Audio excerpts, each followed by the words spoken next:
Well, greetings YouTube. We have here a Miele U1 Maverick. Now if you're not familiar with Miele or the Miele U1 Maverick, it is an excellent value. Probably the most bang for your buck in terms of an upright vacuum on the US market today, because it does bare floor. It does most piles of carpet. It has onboard tools. It's got optional HEPA filtration. It's made in Germany, and they're really designed to last. So you have a lot of these good things wrapped up into one vacuum. Right now, at the time of filming, now this could change at any time, but at the time of filming right now, here in 2018, the full retail price of this is $449, and occasionally we have seen them as low as $399. So what do you get for under 500 bucks? I'm going to show you. I'm also going to show you how it picks up. So let's go over the vacuum, and then I'll show you some performance on the vacuum. So unlike the rest of Miele's lineup, you're not going to get a headlight. So that is one thing you are sacrificing. And then the other thing you are sacrificing right away is there is no standard HEPA filter. Instead, they give you a Miele air clean filter, which works very well and still vacuums better than most vacuums with this. And even with this, it's a sealed system, meaning all the air is forced through this filter, which is not super common at this price point. And if you're not familiar with the Miele uprights, when they first came out in 2008, they were like $700, $800, $900 originally, and over the years it's one of the few Miele items that's actually dropped in price, which is unusual for Miele. So this is the same as an S7, but this has got a few little updates which I'll go over in a minute. So you have your full bag check indicator right here. Up here you have suction control, and this is probably the most confusing thing of any Miele upright. I'll tilt the camera up a little bit. And I'll explain that to you here. I'm going to fire her up. I'm going to turn this knob. That's the low setting, and it doesn't matter, you can turn it anywhere.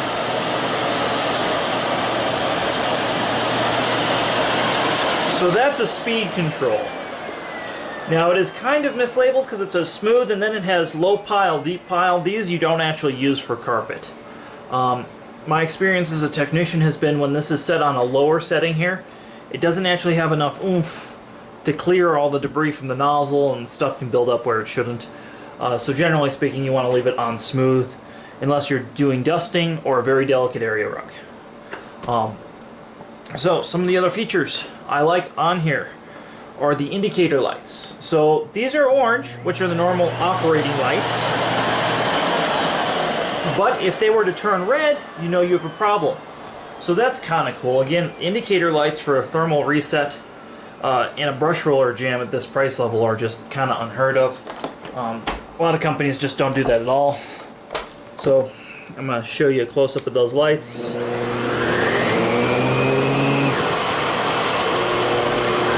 So when you switch it between bare floor and carpet, it's done at right here at the handle.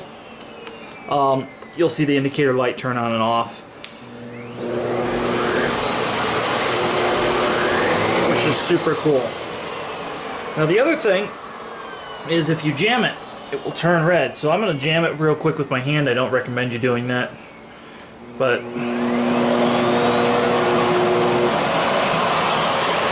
so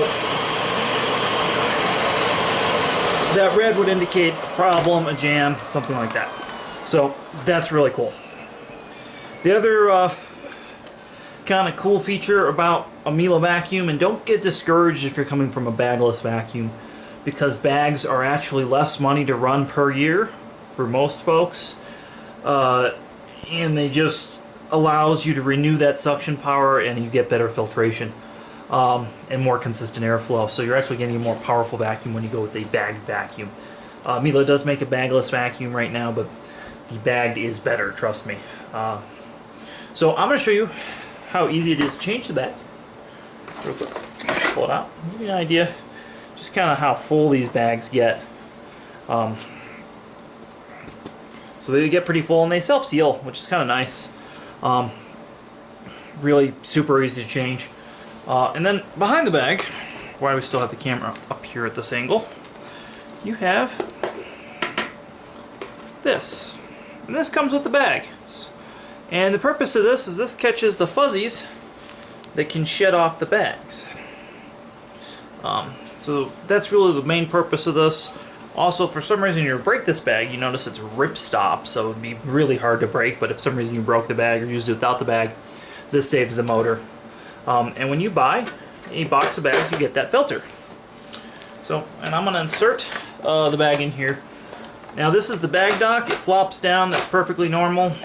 Don't ever try to yank it out. It's really hard to pull out. You can actually lift the vacuum from it. Again, I've seen some maids who are very talented who managed to pull that out. I've got some other videos on that. So when you put the bag in, you're going to listen for a click. And that's it. Now the gap is normal. The hood here, when you close this bag door, actually pushes that up. And then it pulls it down for you so that the bag seals so you're never breathing in the dust. That's why it does that. And the bag door does not come off. It's fixed. So that's cool. So you got your full bag check indicator there. Then, let's talk about tools real quick. We have a crevice tool. This thing is, give you an idea of my arm, how long that thing is. You have a soft dusting brush. This is not the harder dusting brush Miele puts on some of their canisters. It's soft and it rotates 90 degrees. Really handy. They do make a bigger dusting brush, but that's what you get on board. Again, this is their entry-level upright. Then you get this upholstery tool with lint pickers, so that's kind of nice as well. And then the thing that I'm a real big fan of is, I think, the wand. So the wand's aluminum, so it's lightweight, and it telescopes and locks in place. So you have a nice long wand, gives you a lot of reach. And then when you don't need the wand, there's storage for the vacuum, the wand off the vacuum. Now that might seem simple enough, but there are a lot of vacuums that don't have places for their wand storage when you're not using them. Example being Dyson. None of the Dyson uprights have a place to store the wand when you're not using it, which is kind of funny because those are usually more expensive. So then you have a nice 12-foot stretch hose with a nice ergonomic grip. And then the hose actually locks down here. And the camera's going to get tilted now. Actually locks down so that you can pull the vacuum by that and it's not going to tip over. So, and I'll demonstrate that later. So that's how that works. And then if you give this a half twist, you can actually pull the hose off real quick if you need to clear it, if you need to change it, if you somehow have broken your hose, you can change it real easy yourself. So that's kind of a cool thing. Really easy access to that. And then a little tip, if you're ever putting a stretch hose back on a vacuum, turn it on. And that sucks the hose back down. And that doesn't just apply to this vacuum. Now, another thing about this vacuum is the pedal is kind of funny. Because a lot of vacuums, you sit there, you hold the pedal. This pedal you just press once, and then the vacuum will lie all the way flat. Which I've already demoed in the point of view video. And then you have this nice swivel neck. I mean, this thing really maneuvers way better than a lot of vacuums that have swivel necks. Now, if you hit the pedal again, it lifts the nozzle up. You have to set it on the rug, or if you need to go over the cord, that way you're not running over the cord. And then you got a nice soft bumper, which is non-marring, all the way around. So that's what's up top on the vacuum. Now let's talk about what's below. Alright, so we're down below, and I'm going to just show you kind of what's down here. So first of all, you see this big shiny chrome base plate. And the chrome base plate is not only for durability, but it also helps self-ground the vacuum, makes the vacuum a lot easier to push on carpet. Now on bare floor, this metal base plate, don't worry, isn't going to touch your bare floor. As you see, there are no scratches really on this base plate. And that's because you have soft rubber wheels right here. You have a squeegee. You have soft rubber wheels in back. And then you have these guys. So if for some reason this bottoms out, it'll actually hit here. And the purpose of these are to redirect airflow for side cleaning. So that's what that does as well.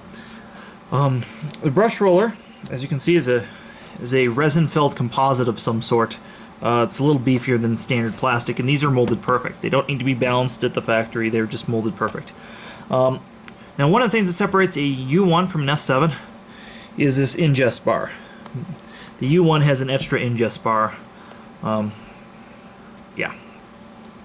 The line that you see on any Visselwerk or Miele brush roller, and these are on a couple other vacuums, is for you to cut the hair or thread off. There is no reason for you as the consumer to ever open this. And the reason for that is there's no belt to change, and this brush is designed to last the life of the vacuum.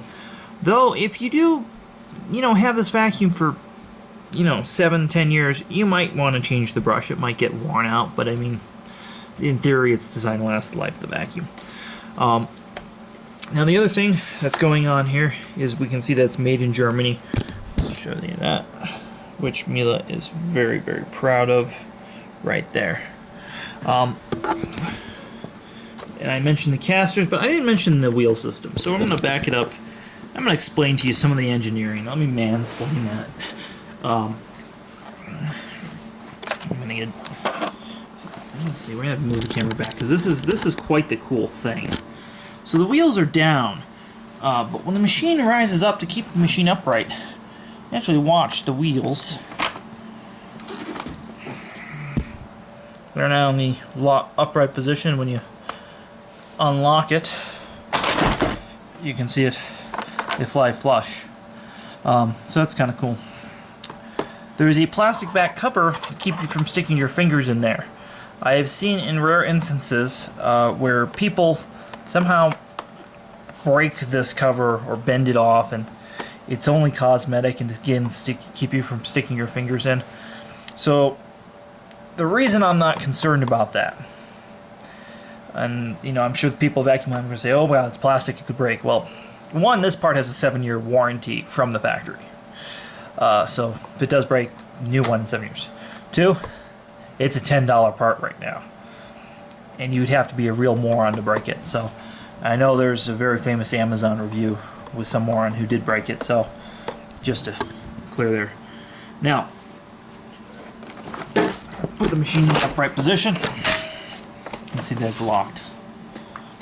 So let's put down some debris and see how the vacuum does. Alright, what we have here is flour, some Fruity Pebbles, some actual dog hair, and then it's repeated over here on the bare floor. Put about a tablespoon of flour in each section, so we're going to try that. It's a bit more than I usually do. Let's really put this Miele to the test. So, see it picks up the flour, no problem. Fruity Pebbles, no problem. Dog hair does great on it.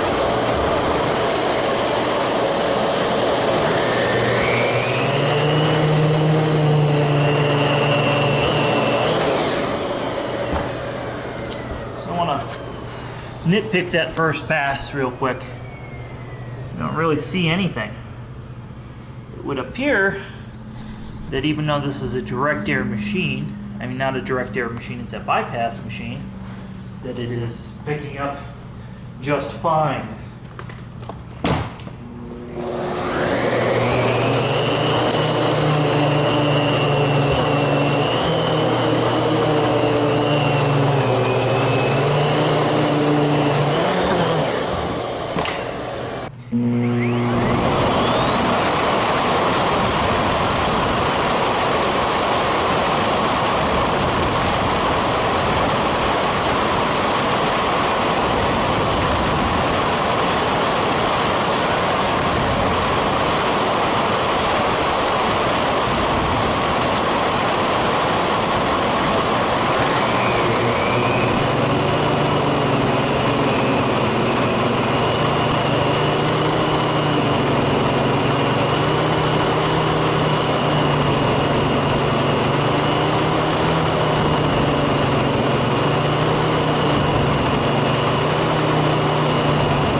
Alright, let's see how this thing does going upstairs.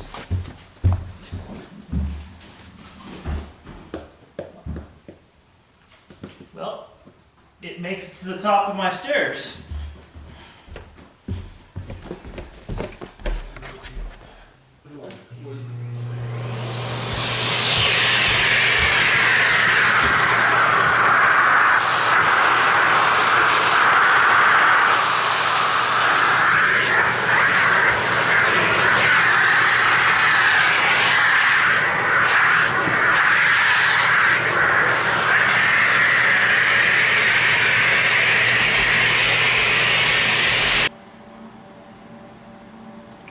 Alright, well, we can see that the vacuum has great tools. It picks up well. That's why that I recommend this as my budget pick for an upright vacuum under $500. This is my pick every day of the week right now. So please like, subscribe, and I want to thank all the Patreon supporters who are really helping this channel grow, whose money has gone to a particle counter, which we will soon have up and running to show you as well. I do have other videos showing particle count of this, so you can go see those. As always, thank you. Please like, subscribe.